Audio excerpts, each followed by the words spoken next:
Yeah. Right? And so as a caretaker of other people in my personal and professional life, I live by that. So Mondays and Fridays are ironically my complete off days. So I just don't, I work on the weekends as well. So I'm usually in the office all day on Saturdays. So I usually don't do anything on Mondays and Fridays. Also, I think what I encourage my clients to do is to make smaller to-do lists, right? We make a to-do list with 10 things on it. We do 2. But if you make a to-do list with 3 and you get 2 done, it feels a lot better, right? So it's almost like you're retraining your mind on how to approach things. And you start with the easiest thing. It's like scaffolding, and then you build upon it. So you feel a sense of accomplishment and you get some steam. I checked one box off, right? So it's almost like you're, getting in the habit of checking things off and making smaller lists. And by the end of the week, if you make a to-do list on Monday with 10 things on it, and you get 2 done throughout the week versus 2 or 3, you might end up with 8 done by the end of the week. Just for today, I'm going to do this. And so that's usually when my clients are struggling with prioritizing, and when I'm struggling, I look at my to-do list and I'm like, how realistic is this? So I feel like we put unrealistic expectations on ourselves, and that's when we get in our own way. So how do we reduce our to-do list or make a task smaller? Because you get smaller steps done and it feels like you're moving forward versus you have this one task that really is 20 things you have to do. So how do you pull people in? How do you figure out, what's in your control and minimize the energy that you spend around an enormous to-do list? I just want to do one little housekeeping item. On the back of your survey is a little piece of note paper because Slack is a good tool, so if anybody wants to take notes.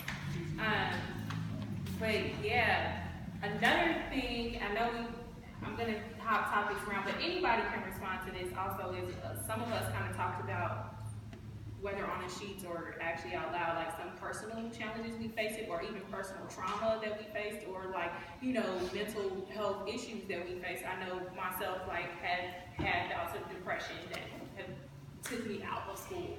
And can we talk about when we face, because those things are something that you have to recover from, right? And kind of build yourself back up. Can you talk about when you face large challenges and recovering from those large challenges and even kind of coming out into this stronger, newer self? Anybody want to talk to that process or forgiving yourself or loving on yourself in the meantime or as you are right now? Anybody want to thoughts?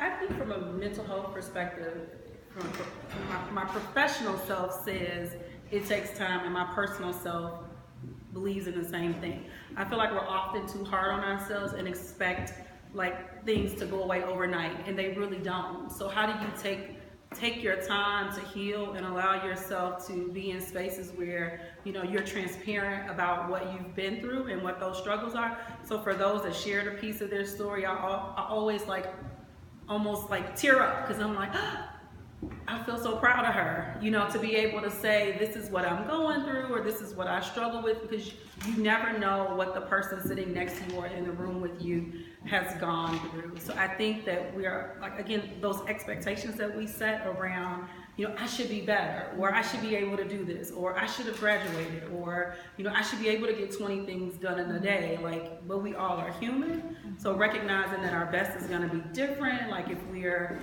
when we have the flu, your best is maybe not the best. I hope no one in here has the flu. If you do, I hope you feel better. But when you have the flu, it's going to be totally different from today, right? The sun is shining, we feel good, we're able to get things done, but there are other times when that may not be the case. So we have to, I've read the 4 agreements over and over again, and one of the statements in the four agreements is to realize that your best is going to be different from day to day, and to try to just to do your best and what that looks like. So I think that somehow gets lost when we're in these struggles and we feel like no one else has had that struggle, or we feel all alone, when the reality of it is most people struggle with anxiety, most people struggle with depression. The levels to which it manifests itself, I think, is very different, and the difference between, I can go run and I can feel better versus I need to do something else to kind of help me out of this state that I'm in.